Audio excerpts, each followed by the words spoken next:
Welcome to the Financial Evangelist Podcast, your source for the latest in economics, crypto, and everything in between. From market movements to blockchain breakthroughs, we cut through the noise and bring you the facts, fast. Hey everyone, and welcome back to the Financial Evangelist Podcast. You know the drill. Hit that subscribe button to stay up to date on all our future deep dives. Today we're going deep on some recent economic signals and what they might mean for all of us out there trying to navigate this crazy economy. I've been checking out some really interesting videos from the Economic Ninja, Eurodollar University, Rebel Capitalist, and Stephen Van Meter. And, let's just say there's a lot to talk about. Yeah, it's like we're putting together a puzzle, isn't it? Trying to figure out the bigger economic picture from these different perspectives. And of course, the big question, how is it all going to affect our everyday financial decisions? Exactly. And one of the things that really caught my eye was the Economic Ninja's take on, potential market volatility. He suggests it could be driven by, let's just say, political motives. Right. He uses this analogy of a cocky fighter who always gets knocked out. Okay. Implying that maybe, overconfidence in the market could lead to a sudden downturn. What do you think? Too dramatic or? Well, analogies can be helpful, but I think we have to remember that markets are influenced by so many different things, not just politics. Right. I mean, sure, policy changes can have an impact, but to say that political motives are the only thing driving market movements, well, that's a bit of an oversimplification. Yeah, fair enough. That said, the Economic Ninja also pointed out that the Dow Jones has lost half its value, not once, but twice, since 1999. Wow. That's a pretty stark reminder of how cyclical markets can be and how important it is to have a long-term perspective. No kidding. So Right. maybe not a knockout punch, but definitely a wake-up call, right? Okay. Now, the Economic Ninja is a big fan of contrarian thinking, going against the grain. He brought up examples like Warren Buffett selling stocks in 2005 or Michael Burry betting against the housing market before the crash. These guys were outliers and they made a fortune. Right. What's the lesson here for the average investor? Yeah. I think the key takeaway is to think for yourself. Don't just follow the crowd. Do your research, question assumptions, and consider different viewpoints. It's easy to get swept up in the hype, but remember, the crowd isn't always right. Right. And, the Economic Ninja also made an interesting point about the structure of the Federal Reserve. Oh, yeah. It's set up as a private institution, which might make some people rethink how they view monetary policy. That's a good point. Definitely makes you think. All right, let's switch gears a bit and talk about some of the concerning retail sales data that's been coming out. Eurodollar University and Rebel Capitalist are both raising red flags, even using terms like silent depression to describe what's going on. Right. They're talking about some pretty sharp declines in sales. And what's even more worrisome is when you adjust for inflation, retail sales might actually be negative. Yeah. That's a huge deal, and it doesn't seem like the mainstream media is really talking about it. Well, declining retail sales are definitely a warning sign because consumer spending makes up something like 70% of the U.S. economy. So any slowdown there can really trigger a domino effect. Oh. Job losses, reduced work hours, even further economic contraction. And, Rebel Capitalist pointed out a statistic that's a bit scary. Every recession since 1949 has been accompanied by a spike in unemployment.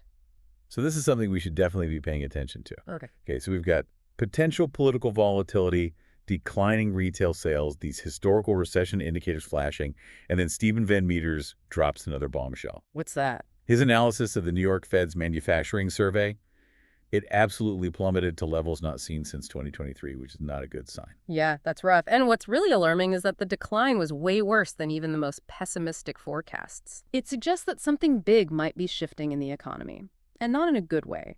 The survey results are pretty grim.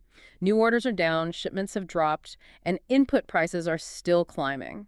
It all points towards stagflation, rising prices combined with stagnant economic growth. Remember those concerns from Eurodollar University about consumer anxiety around jobs and income? Well, it looks like those anxieties are starting to become a reality. Yikes. Okay, so a lot of negative signals swirling around. But here's where things get interesting. Rebel Capitalist pointed out that the stock market seems to be rebounding despite all this bad news. And to make things even weirder, copper prices are rising in the midst of this economic downturn. What's going on here? Is the market just totally out of touch with reality? It's definitely an unusual divergence. As for copper, there are a few possible explanations. Some analysts think it's because of anticipated infrastructure spending in China, which would boost demand for copper. Others believe that copper might be acting as a leading indicator, signaling future economic activity that other markets aren't picking up on yet. It's really hard to say for sure, and it highlights the need to be flexible and adaptable in our investment strategies. Adaptability is key, especially when there's so much uncertainty in the air. So with all these different signals and expert opinions, how do we even begin to make sense of it all? That's where critical thinking and continuous learning come in. We can't just blindly follow the crowd or rely on any single source of information. We need to be actively engaging with the data, considering different perspectives, and forming our own informed conclusions. All right, so we've covered a lot of ground in this deep dive so far. We've explored political influences on the market, dissected some concerning retail sales figures, examined a pretty pessimistic manufacturing survey, and even pondered the curious case of rising copper prices. That's a lot to take in. But where do we go from here? What's the key takeaway for our listeners? Well, I think the most important thing to remember is that while we can analyze data and speculate on future trends, economic forecasting is inherently uncertain. It's kind of like trying to predict the weather. We can study the patterns, consult the experts, but there's always an element of unpredictability. We can't control the economy, but we can control how we prepare and react to changes. So true. But let's go back to the economic ninja for a second. He mentioned this potential temper tantrum from a particular political faction and what it could mean for the stock market. He didn't really go into detail about what he meant by that. It sounds like he's suggesting that this faction might react negatively to, shifts in power or policy, and that reaction could trigger some market volatility. It's an interesting theory, but again, we need to be careful about putting too much emphasis on political factors alone. Yeah, he also talked about this faction controlling the money supply and influencing the stock market, even claiming the markets are mostly blue. He even said world leaders who challenged the status quo were being knocked off. Sounds a bit like a conspiracy theory, doesn't it? Well, it's important to remember those are just opinions, not necessarily facts. We should approach those claims with a healthy dose of skepticism, do our own research, and consider other perspectives before forming our own conclusions. Good point. It's easy to get caught up in those sensational claims. Let's get back to the economy. Eurodollar University did a deep dive into those retail sales numbers. They pointed out that unadjusted retail sales in February 2025 were actually lower than in February 2024. That's pretty alarming. It is. Even in nominal terms, consumer spending is weakening. And when you factor in inflation, the picture gets even bleaker.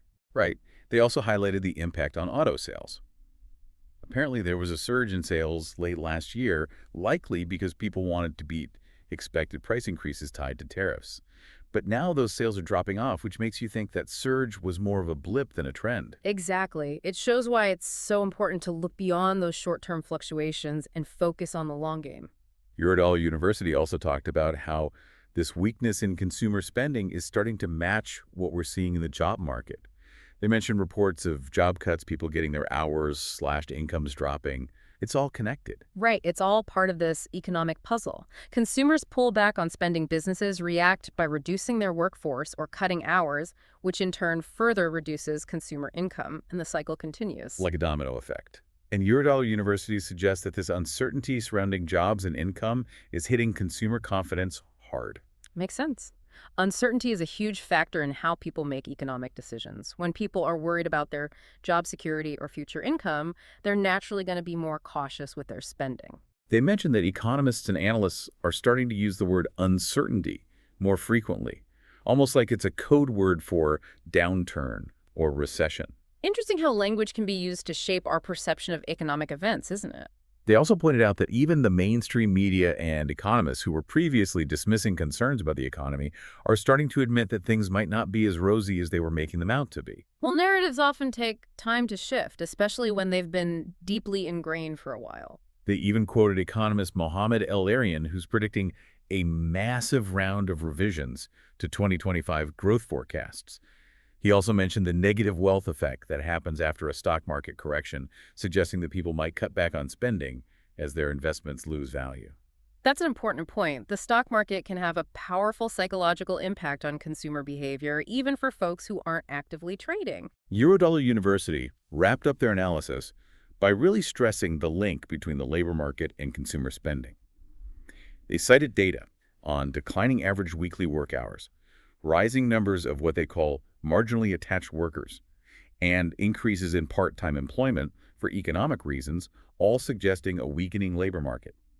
for those who might not be familiar, marginally attached workers, refers to people who want a job and have looked for one recently, but aren't currently counted as unemployed because they haven't actively searched in the last 4 weeks. It's a good point. Those factors provide a more detailed view of the labor market than just the unemployment rate alone. They even brought up a pretty striking statistic. Yeah. Over the past 60 years, every time the unemployment rate for young adults, those aged 20 to 24, has risen by a certain amount over a 2-year period, the U.S. has been in a recession. That's a very compelling historical correlation. It suggests that what's happening with young workers in the labor market can be an early warning sign of broader economic trends. So if those trends continue, it could be trouble ahead for the entire economy. Okay, let's shift over to Rebel Capitalist's take on the situation. Right off the bat, they pointed out that retail sales are reported in nominal terms, which means they don't account for inflation. So the real decline in consumer spending is likely even bigger than the official numbers suggest. That's a crucial distinction. Nominal data can be misleading when you're trying to understand real economic activity. They also emphasize how much the U.S. economy relies on consumer spending, something like 70% of economic activity. So if spending falters, the whole economy feels it. Absolutely. Consumer spending is a fundamental engine of economic growth. And they highlighted how the Atlanta Fed's GDP Now forecast has been revised downward significantly, probably because of that weak retail sales data. They also drew a connection between recessions and jumps in unemployment, noting that every recession since 1949 has come with a surge in the unemployment rate. That historical pattern is definitely something to keep in mind when assessing the potential for an economic downturn. Rebel Capitalist also highlighted recent reports from big retailers like American Eagle and Zara, both saying they expect consumer spending to slow down in 2025. It's always interesting to hear those first-hand accounts from businesses on the front lines as they offer valuable insights into actual consumer behavior. They also mentioned the University of Michigan Consumer Sentiment Survey, which showed growing concerns about the labor market across the board. Democrats, Republicans, independents, everyone. That widespread drop in consumer confidence suggests that these anxieties are pretty pervasive and not limited to any particular political group. They then dug into the bond market, noting that the 10-year Treasury yield is still inverted relative to the Fed funds rate, potentially a bad sign for the economy down the road. They also pointed out that the 2-year Treasury yield has been going up recently, closing the gap with the Fed funds rate. Do you want to explain what an inverted yield curve is and why it's considered a bad sign? Some listeners might not be familiar with that term. Sure. An inverted yield curve happens when short-term interest rates are higher than long-term rates. Typically, investors expect to be compensated more for lending money for longer periods, so long-term rates are usually higher.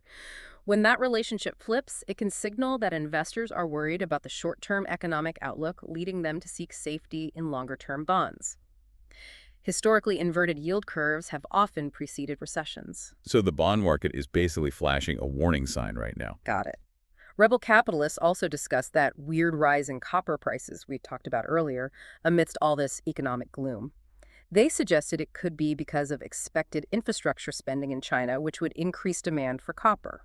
That's a plausible explanation. Remember, commodity prices are often driven by expectations of future economic activity. Lastly, Rebel Capitalists brought up an article from the New York Times that seemed to downplay the significance of certain events and narratives that had been circulating, particularly those related to health policies and international relations. They saw the article as an attempt to rewrite history and shift blame. It's always good to be aware of how narratives can be shaped and reshaped over time, and to think critically about the information we consume. They also pointed out the declining approval ratings of the Democratic Party and the mainstream media, suggesting that public trust in these institutions is eroding. Declining trust in institutions can have significant societal and political implications. Okay, so we've got a lot to digest here. It's a complex and ever-changing economic landscape. It is. What's important to remember is that all of this is just a snapshot in time. Things can change quickly, and we need to stay informed and adaptable. That's right. So on to our final expert, Stephen Van Meter. He really zeroed in on this New York Fed manufacturing survey, calling it a terrifying crash. He mentioned that input prices are rising rapidly while the availability of supplies is expected to contract. Those are classic signs of stagflation, rising prices, combined with slowing economic growth. It's a tough situation for everyone, businesses and consumers alike. He said this is creating a worst-case scenario for workers, with many panicking as they see their jobs and hours disappearing. Well, you can understand why people would feel anxious when faced with economic uncertainty. Job security is a fundamental need, and when that's threatened, it can impact every aspect of a person's life. And Van Meter pointed out that after the election, there was all this optimism about the economy, expanding, fueled by consumer spending. But now it looks like that optimism was misplaced. Yeah, economic forecasting is a tricky business. There are so many moving parts, it's impossible to predict the future with 100% certainty. Right. He talked about how businesses expecting this huge surge in demand ramped up production and built up their inventories. But with prices going up and wages staying flat, consumers just haven't been spending as much as they anticipated. Right, and that puts businesses in a tough spot. They're stuck with all this extra inventory they can't sell, which can lead to shrinking profits and, potentially even layoffs. He also stressed that despite that recent CPI reading being a bit softer, price pressures are still building in the manufacturing sector. So he expects inflation to pick back up again, putting even more strain on consumers. And remember, the CPI is just one measure of inflation. It doesn't always capture the full picture. It's important to look at other indicators like producer prices, which measure the costs businesses are facing. Good point. He highlighted the growing gap between rising prices and shrinking paychecks. He even showed a chart comparing the CPI to the total income of production and non-supervisory employees. And it's clear that wages just haven't kept up with inflation. Yeah, that's a key problem. When wages don't keep pace with inflation, people have less buying power, and that can trigger a decline in consumer spending. Exactly. Van Meter then showed how this has played out in past recessions. You see this pattern repeating: prices increase, incomes stagnate or decline, consumer demand drops, and ultimately the economy contracts. Right, understanding those historical patterns can give us valuable insights into what might happen in the future. He also suggested that businesses feeling the squeeze from shrinking margins and rising inventory costs will likely start cutting expenses. And that often means reducing their workforce. Yeah, layoffs are a lagging indicator, meaning they usually happen after an economic downturn has already started. He used declining job switches as evidence that the labor market isn't as strong as people think. He also highlighted data on rising business inventories, suggesting that companies are overstocked and facing weaker demand. Inventory levels are an important indicator of economic activity. When inventories start piling up, it can signal a slowdown in demand. And he brought up a recent report showing that U.S. retail sales rose by less than expected, even after a big downward revision to the January figures. To him, this confirms that consumer spending is weakening, and he expects this trend to continue as incomes shrink and prices climb. That's definitely a worrying trend. If consumer spending keeps weakening, it could drag down the entire economy. So Van Meter's analysis paints a pretty bleak picture of the economy. He sees stagflation on the horizon, rising prices, slowing growth, and a weakening labor market. It's a lot to process. It is, but it's important to remember that this is just one perspective. And economic forecasting is never a sure thing. But it's a perspective worth considering, and it really highlights the need to be prepared for potential economic challenges. That's a great point. Well, we've covered a lot of ground in this deep dive. We've explored a wide range of data and expert opinions, and it seems like there are some storm clouds gathering on the economic horizon. It certainly seems that way. But as we've discussed throughout this deep dive, the key is to stay informed. Be adaptable and be prepared for whatever the future holds. Couldn't have said it better myself. We can't control the economy, but we can control how we prepare for and respond to economic changes. And that's exactly what we aim to help you do here on the Financial Evangelist podcast. Absolutely. Knowledge is power, especially when it comes to making smart financial decisions. Well said. Thanks for joining us on this deep dive into the current economic landscape. We encourage you to keep learning, keep asking questions, and keep forming your own conclusions. And remember, the best way to stay up to date on our future deep dives is to hit that subscribe button. We'll be back with more insightful analysis and economic explorations soon. Until then, stay informed, stay curious, and stay invested in your financial well-being. Tired of spending countless hours sorting through your crypto transactions? Meet Coinly, your all-in-one crypto tax solution. Whether you're trading, staking, or mining, Coinly automatically imports and categorizes your transactions from over 700 exchanges and wallets. Generate accurate tax reports in minutes, track your portfolio performance, and stay compliant with your local tax authorities. Coinly supports tax regulations in more than 20 countries, making crypto tax season stress-free for investors worldwide. Join over 1 million users who trust Coinly with their crypto taxes. Visit the link in the description to get started today and receive 20% off your first tax report.